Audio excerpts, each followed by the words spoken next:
کافر او مشرک ملګری ته ورغلی د هغه سره کومک وغوښتی چې ته زما سره کومک وکړه.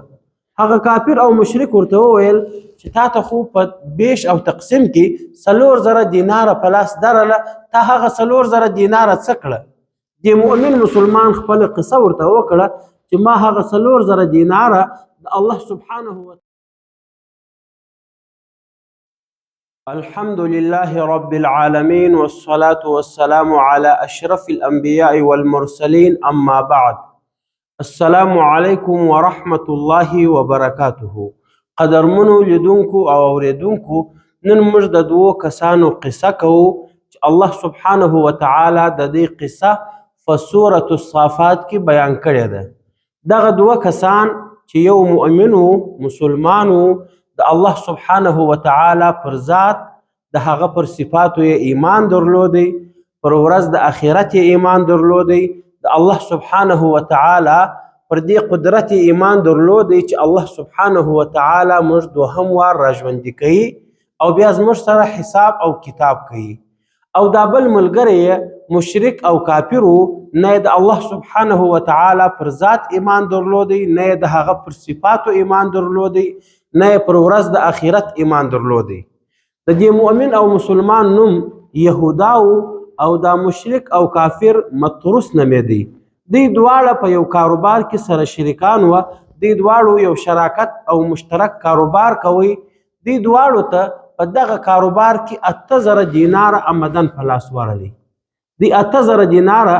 راواخیستې، په خپل منځ کې یې تقسیم کړې. د مؤمن او مسلمان ته هم 4,000 دیناره ورسېدلې او هغه مشرک او کافر ته هم 4,000 دیناره ورسېدلې. دا مشرک مطرس راولاړ سو، په 1,000 دیناره باندې د خپل ځان لپاره یو ډېره پراخه او ښایسته مځکه رانیول. کله چې مؤمن په خبر سو چې زما کافر او مشرک شریک د خپل ځان لپاره په 1,000 دیناره مځکه رانیولې ده، نو دې مؤمن او مسلمان الله سبحانه وتعالی ته وویل چې ای پروردګاره، زه په 1,000 دیناره باندې په جنت کې یو مځکه رانیول غواړم.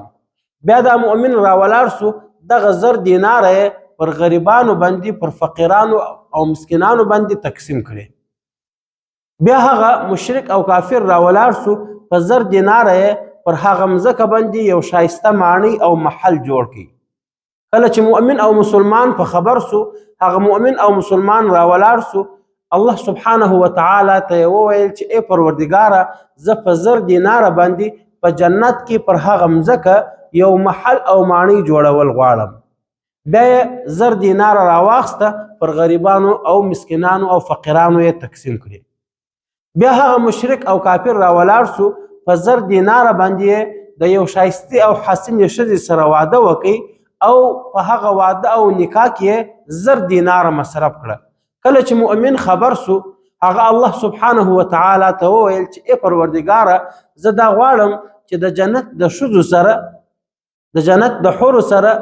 نکاح وکم، د هغو سره واده وکم، او زه دغه 1,000 دیناره د هغو لپاره نظر کوم. بیا یې هغه 1,000 دیناره راواخیسته، د الله سبحانه وتعالی په لار کې پر غریبانو تقسیم کړه. هغه مشرک او کافر راولاړ سو، هغه آخري پاته 1,000 دیناره یې راواخیستې، په هغه یې د خپل محل لپاره غلامان، منځي او سامانونه رانیول. کله چې مؤمن او مسلمان په خبر سو، هغه خپل هغه پاته 1,000 دیناره راواخیسته او الله سبحانه وتعالی ته یې وویل چې ای پروردګاره، زه غواړم چې په دغه آخري او پاته 1,000 دیناره باندې د جنت غلامان او د جنت منځیانې او د جنت سامانونه رانیسم.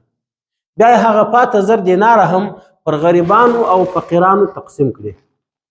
مفسرینو لیکلي دي چې بیا یو وخت د مؤمن او مسلمان ته یو سخت ضرورت ورپېښ سو،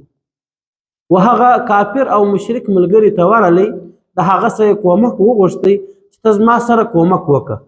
هغه کافر او مشرک ورته وویل چې تا ته خو په بیش او تقسیم کې 4,000 دیناره په لاس درله، تا هغه 4,000 دیناره څه کړه؟ د مؤمن مسلمان خپله قصه ورته وکړه چې ما هغه 4,000 دیناره د الله سبحانه وتعالی په لار کې صدقه کړه او هغه ما د آخرت لپاره یو ذخیره جوړه کړه. دې کافر ورته وویل چې ای مسلمانه، ای مؤمنه، ایا ته په حقیقت کې دا خبره رښتیا بولې چې کله موږ مړه سو خاورې سو موږ دوهم وار راپورته کیږو موږ دوهم وار راژوندي کیږو او هلته به بیا الله سبحانه وتعالی موږ ته د اعمالو بدله راکوي ولاړ شه زه تا سره هېڅ کومک کول نه غواړم زه تا ته هېڅ هم نه درکوم وایي بیا دې دواړه څه زمانه بعد وفات سوه دواړه د دې دنیا څه ولاړه او دواړه مړه سوه الله سبحانه وتعالی په سورة صافات کې د دې د هغه دنیا قصه لیکلې ده الله سبحانه وتعالی په سورة صافات کې د دې د هغه زندګۍ یو بیان کوي او د دې قصه کوي چې هلته دې څنګه سول الله سبحانه وتعالی در دغه قصې در بیانولو مخکې د جنتیانو احوال او حالات بیانوي او الله سبحانه وتعالی فرمایي اولئک لهم رزق معلوم دغه مؤمنانو لپاره دغه مسلمانانو لپاره به په جنت کې معلومه روزي یعنی دا رقم روزي به نه لکه د دنیا چې یو سړی نن باچا دی سبا ګدا دی یو سړی نن سرمایه‌دار دی سبا غریب دی هیڅ چاته هم د دې اندازه نسته چې کم مال او سرمایه زما سره سته دا به په مستقبل کې زما سره یې که به نه وي د جنت نعمتونه دا رقم نه دي اولئک د دغه جنتیانو لپاره به لهم رزق معلومه روزي به وي هغه به یقیني دایمي به وي نه به ختمیږي فواکه هغه روزي به څه شي د دې دپاره به رنګارنګ میوې رنګارنګ خوندونه به وي وهم مکرمون او دې ته به دغه نعمتونه او دغه میوې ډېر په عزت سره ورکول کیږي فی جنات النعیم دغه جنتیان او مؤمنان به په داسې جنتو کې چې هغه به د نعمتو او خوندو ډک جنتونه وي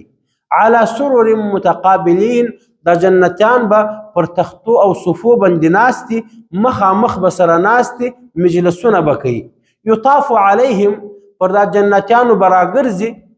غلمان شایسته شایسته هلکوان بکأس د دغه هلکوانو سره به د شرابو جامونه ورسره وي من معین د صفا شرابو سره د صفا چینی او د صفا شایسته شرابو سره به دې ته په جامو کې شرابونه راوړي او دغه جنتیانو ته به یې پیښوي او دا به داسې شرابې بیضاء چې تک سپین به وي لذة للشاربین د څښونکو لپاره به ډېر خوندور او مزهدار وي لا فیها غول په دغه شرابو کې به نه د سر دردي نه به لیونتوبي نه به په دې کې د نس دردي نه به په دې کې د انسان لپاره د خولې او بدن بدبویي ولا هم عنها او دا به داسې شرابي چې د دغه شرابو څخه به دوی ینزفون د دغه شرابو څخه به دوی مستان کیږي نه د دغه شرابو د څښلو څخه به دوی لیونیان کیږي نه وعندهم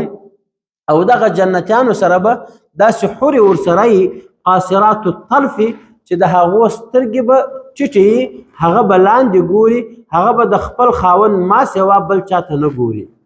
علامه ابن الجوزي رحمه الله را نقل کړي دي چې وایي دغه د جنتي حوره او دغه جنتي ښځه به خپل خاوند ته وایي چې ای زما خاونده زما د الله په عزت قسمې چې په ټوله جنت کې زه در تا ښه او بهتر څوک نه وینم کوم الله چې زه ستا لپاره کور ودانه جوړه کړې یم او ته یې زما لپاره خاوند جوړ کړی یې زه د هغه الله تعریف بیانوم هغه الله لره دې تعریف وي الله سبحانه وتعالی فرمایي چې دغه حورې به داسې صفایي داسې به ښایسته یي کانهن بیض مکنون لکه هغه اګۍ چې پټې سوي او در وزرانو لاندې پرتې یي چې نه پر هغه دوړې پرېوځي نه پر هغه خاورې پرېوځي دغه حورې به په جنت کې دغسې ښایستې یي کانهن لکه چې دی بیض اګۍ دي مکنون پټې سوي مفسرینو لیکلي دي چې دغه تشبیه چې الله سبحانه وتعالی د حورو د اګۍ سره ورکړې ده د دې یوه توجیه او یو تعویل دا دی چې دوی به داسې ښایسته یي داسې به غنم رنګه یي لکه هغه د اګۍ رنګ او بل تعویل یې دا کړی دی چې دوی به داسې صفایي په صفایي کې به دوی دغه رقم وي لکه هغه اګۍ چې در وزرانو لاندې پرتې یي چې نه پر هغه دوړې سوي او نه پر هغه خاورې پرېوځي فاقبل بعضهم على بعض يتساءلون الله سبحانه وتعالی فرمایي چې دغه جنتیان به یو پر بل مخ را اړوي مجلسونه به کوي دوی به په یو ډېره پراخه دایره کې ناست مفسرینو لیکلي دي چې الله سبحانه وتعالی به جنتیانو ته یو محفل جوړ کړي، یو مجلس به جوړ کړي، په هغه محفل کې به ټول جنتیان ناست او الله سبحانه وتعالی به و جنتیانو ته د سترګو داسې طاقت ورکړي چې هر څومره لرې جنتي به دی نږدې ویني او الله سبحانه وتعالی به دې ته د اورېدو داسې قوت ورکړي چې هر څومره یو جنتي د ده څخه لرې ناست دي دی به د هغه خبره ډېر په اساني اوري. الله سبحانه وتعالی فرمایي چې دغه جنتیان به په یو دایره کې ناست دي فاقبل بعضهم على بعض يتساءلون، یو پر بل به دوی مخان رااړولي، مجلسونه به کوي، یو د بله به پوښتنې سره کوي، خبرې به سره کوي. قال قائل منهم، په دې کې دغه مؤمن او مسلمان چې د هغه نوم یهودا و، دغه یهودا به ووایي و دا نورو جنتیانو ته انی کان لی قرین، بلا شکه په دنیا کې زما یو انډیوال و مشرک او کافر و، یقولو هغه به ما ته ویل ائنک لمن المصدقین، ای مسلمانه ایا ته رښتیا د آخرت پر ورځ ایمان لري؟ ایا ته رښتیا پر دوهم وار راژوندي کېدو ایمان لري؟ اذا متنا، ایا کله چې موږ مړه سو، وکنا ترابا او موږ خاورې سو، وعظاما او موږ اډکې سو، موږ ختم سو، موږ ایرې سو، ائنا لمدینون، ایا بیا دوهم وار الله سبحانه وتعالی موږ راژوندي کوي او موږ ته د خپلو اعمالو جزا او سزا راکوي؟ دا جنتي به و دا نورو جنتیانو ته د خپل دغه مشرک او کافر انډیوال کیسه وکړي چې هغه په دنیا کې ماته دا خبرې کولې. الله سبحانه وتعالی به پر دا جنتیانو غږ وکړي او الله سبحانه وتعالی به دوی ته ووایي هل انتم مطلعون، ای جنتیانو ایا تاسې هغه د مشرک او کافر انډیوال په جهنم کې لیدل غواړئ؟ الله سبحانه وتعالى فرمای فاطلع فرآه في سواء الجحيم، الله سبحانه وتعالى فرمای چې بیا به دغه مؤمن یهودا او مسلمان دا به و جهنم ته وروګوري، کله چې دی جهنم ته وګوري خپل هغه ملګری به د جهنم خاص په هغه مابینځ کې وویني. فاطلع دی به و جهنم ته وروګوري، دی به جهنم ته سر وښکاره کړي، فرآه دی به خپل هغه مشرک او کافر ملګری چې مطرس نومیدی دی به هغه وویني فی سواء الجحیم، د جهنم خاص په دا مابینځ کې. عبدالله ابن مسعود رضی الله عنه فرمایي وی بیا به دغه مؤمن او مسلمان و دا نورو جنتیانو ته ووایي چې ما په دا جهنم کې جهنمیان ولیدل چې د دوی په کوپړۍ کې د دوی په سرو کې ماغزه ایښېدل. وی بیا به دغه مؤمن او مسلمان و هغه مشرک ته غږ وروکي او هغه ته به ووایي هغه په جهنم په مابینځ کې ناست دی، په عذاب ګرفتاره یي. دا مؤمن به ورته ووایي تالله ان کدت لتردین، زما دې په الله قسمې ته خو نږدې وې چې ما هم په دغه ګرفتارو کسانو کې راولې، ته خو نږدې وې چې ما هم په دغه جهنمیانو کې راولې. ولولا نعمت ربي، که زما د پروردګار نعمت پر ما نه وای لکنت من المحضرین، زه به هم په دغه کسانو کې چې دا اوس په جهنم کې ناست دي او په سرو کې په کوپړۍ کې ماغزه ایښي، زه به هم په دغه کسانو کې وای. بیا به دغه مؤمن او مسلمان د ډېرې خوشحالۍ سره پر دا نورو جنتیانو مخ راواړوي او هغو ته به ووایي افما نحن بمیتین، ایا د دې وروسته بیا موږ نه مړه کېږو الا موتتنا الاولى، هغه اول وار چې موږ مړه سو د هغه مرګ وروسته بیا دوهم وار مرګ موږ ته نه راځي. وما نحن بمعذبین، او الله سبحانه وتعالی موږ ته عذابونه د دې وروسته نه راکوي، پر موږ باندې نور تکلیفونه نه راځي. ان هذا، الله سبحانه وتعالی فرمایي بلا شکه دغه لهو الفوز العظیم، دا هغه ستره کامیابي ده، دا هغه غټه کامیابي ده چې انسانان باید د دغه کامیابۍ لپاره کوشش وکړي. ځکه الله سبحانه وتعالی فرمایي لمثل هذا، د دغه رقم کامیابۍ لپاره دي فلیعمل العاملون، کوشش کوونکي کار کوونکي دي د دغه رقم کامیابی لپاره کار وکړي په دنیا کې دي د دغه همیشه کامیابی لپاره چې بیا انسان نه ناکامه کیږي، نه بیا انسان ته مرګ راځي، نه بیا انسان ته الله سبحانه وتعالی عذاب ورکوي. الله سبحانه وتعالی فرمایي چې د دغه کامیابی لپاره دي انسانان خپل کار وکړي، انسانان د خپل کوششونه، خپل مهنتونه، خپل منډې او ترنډې د دغه کامیابی لپاره مصرف کړي. د دغه قصې څخه موږ ته دا عبرت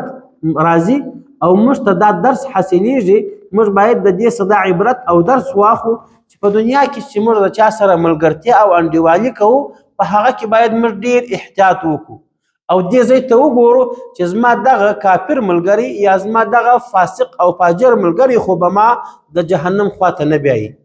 پیغمبر علیه الصلاة والسلام فرمایي که په دنیا کې تاسې د یو چا حال معلومول غواړئ چې دا څنګه سړی دی نو تاسې وګورئ د ده ملګري څوک دي. الله سبحانه وتعالی دې موږ ته توفیق راکړي چې په دنیا کې موږ په خپلو ملګرو کې سوچ او فکر وکړو او داسې ملګري د خپل ځان لپاره انتخاب کړو چې هغه موږ د جنت خواته بوځي او د داسې ملګرو څخه ځان وساتو چې هغه موږ د جهنم خواته بیایي. دا وه د دغه دوو کسانو قصه چې الله سبحانه وتعالی په سورة الصافات کې بیان کړې وه. وآخر دعوانا ان الحمد لله رب العالمين.